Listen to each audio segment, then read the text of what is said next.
이어서 진주에서 전해드립니다.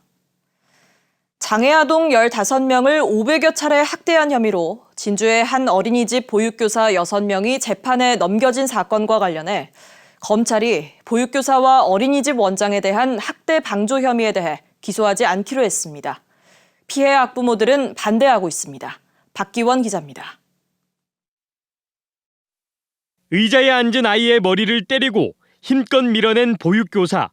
함께 있던 다른 보육교사 2명은 이를 보고도 말리지 않습니다. 아동을 넘어뜨리는 한 보육교사의 행동을 보고 다른 보육교사는 별일 아닌 듯 심지어 웃어 넘기기도 합니다.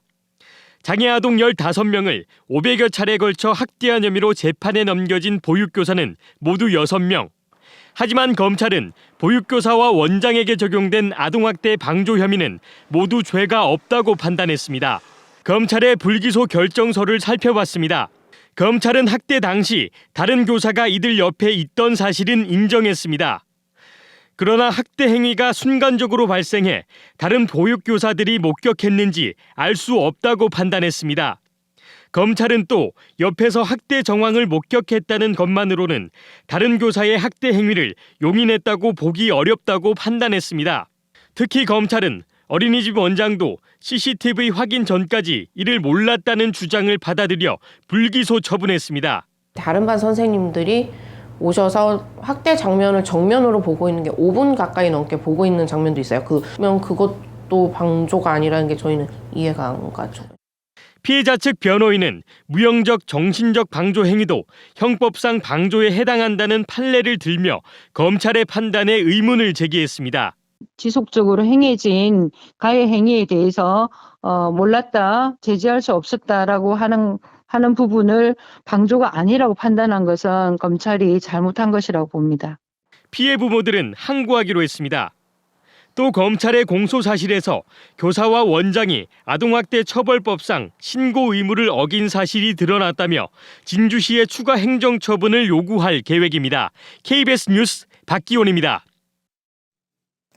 경상남도가 경남문화예술진흥원장 후보로 김종부 전 창원시 제2부시장을 선정했습니다.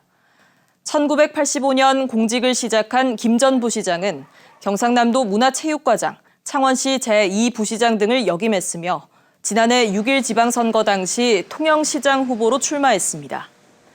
김 후보자는 오는 29일 경남도의회 문화복지위원회에서 인사검증을 거쳐 임용될 예정입니다. 경남과 전남을 잇는 경전선 진주 광양 구간의 전철화 사업 준공식이 오늘 하동에서 열렸습니다. 이번 사업은 진주시 가좌동에서 전남 광양시까지 무궁화 열차가 오가던 55.1km 구간을 전철화한 것으로 전동열차 운행은 다음 달 1일부터입니다. 남해군이 오늘 남해대교 개통 50주년 기념식을 열었습니다. 기념식에서는 50년 전 개통 당시 인파가 남해대교를 건너던 모습을 재현하는 행사가 마련됐습니다.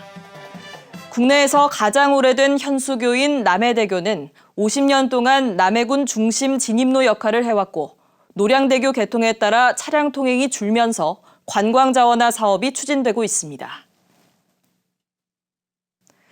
출입이 통제된 지리산 탐방로에서 조난된 등산객들이 11시간 만에 구조됐습니다.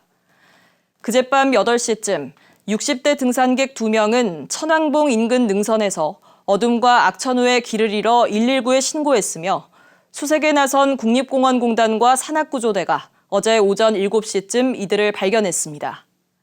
국립공원공단은 이들과 일행 6명이 출입이 통제된 탐방로를 이용한 것으로 확인하고 과태료 20만 원씩을 부과했습니다. 지금까지 진주에서 전해드렸습니다.